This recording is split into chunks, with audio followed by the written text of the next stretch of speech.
Hello, my name is Anam Khan. I, along with my group members, will be presenting our research on the topic targeted political advertising and data ethics, the lessons that we learned from the Cambridge Analytica scandal.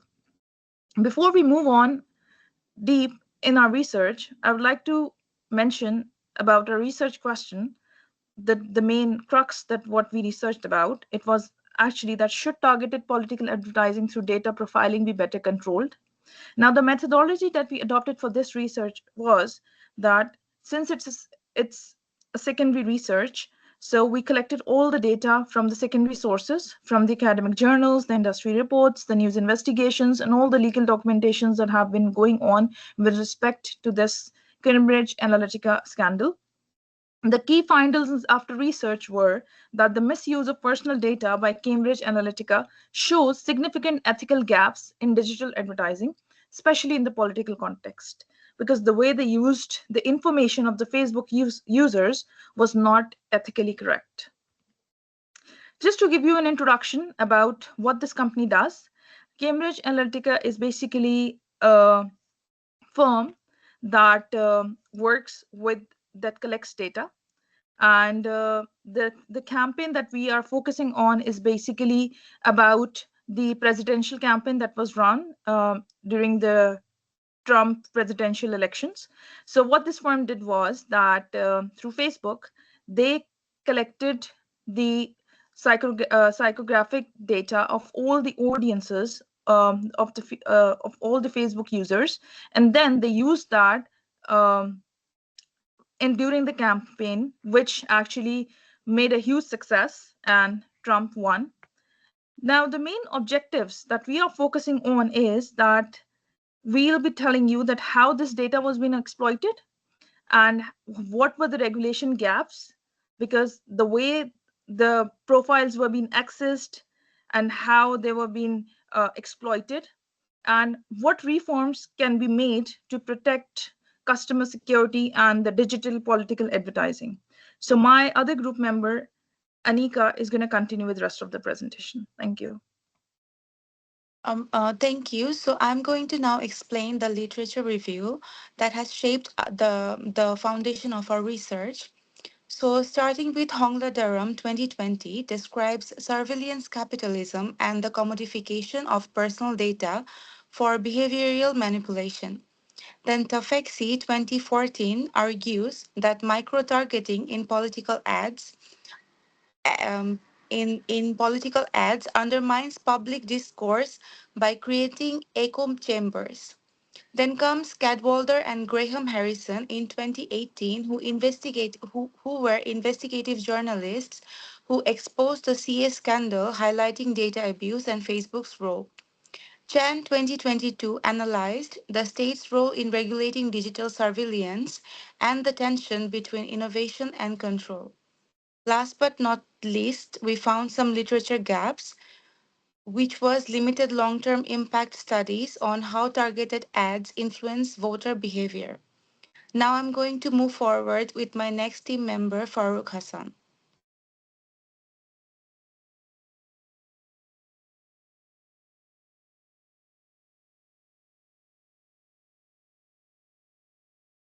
Or if your mic is off.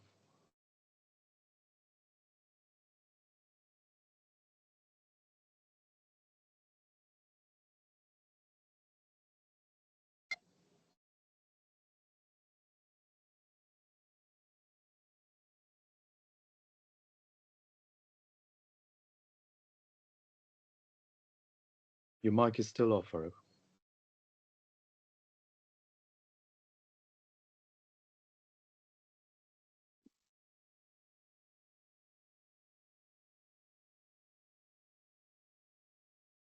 Okay. The first one is data collection approach.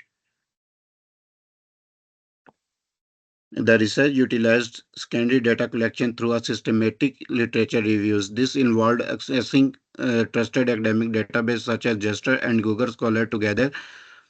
These sources are essential for ensuring the credibility and reliability of the information, providing a solid foundation of existing knowledge on digital marketing practices.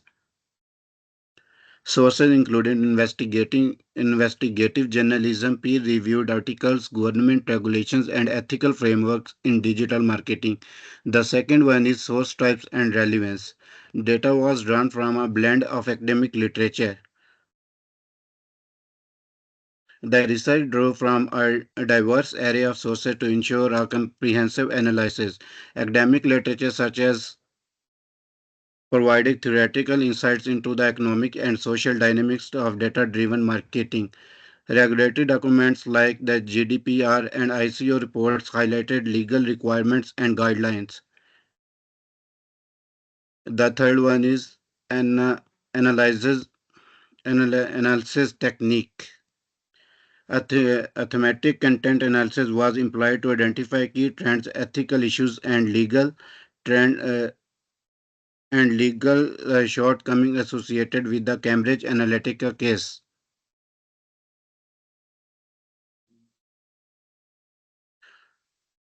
The analysis provided a nuanced understanding of ethical challenges and regulatory gaps in digital marketing, highlighting the need for the stronger oversight and more robust ethical frameworks to protect consumer privacy and ensure fair political practicals.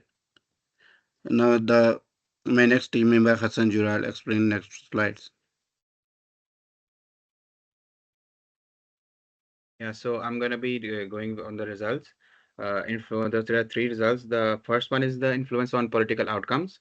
The psychographic profiling model Ocean enabled Cambridge Analytica to deliver emotionally resonant, hyper-targeted messages that suddenly influence voting behavior in Trump 2016 and Brexit campaigns. Evidence from whistleblower testimony and campaign data showed shifts in voter engagement in key swing areas. The second one is regulatory shortcomings. At the time of breach, no comprehensive digital regulation like GDPR existed to protect user data. Facebook's politics policies were lax, allowing third-party apps to harvest data not just from users but also from their friends without consent. The third one is the public response. Trust in Facebook dropped significantly after the scandal. Surveys conducted post 2018 showed that over 50% of users were concerned about misuse of their data, with some deleting the apps or modifying their privacy setting. On the right hand side, you can see how over the years the trust of people have decreased in Facebook. So can you move to the next slide, please? So discussions and findings. What happened? Cambridge Analytica harvested data from 87 million Facebook profiles without consent using third-party quiz app. The name of the quiz app was This Is Your Digital Life. The data was processed through psychographic profiling Ocean model to influence voter behavior in Trump's 2016 and Brexit campaigns. Key insights.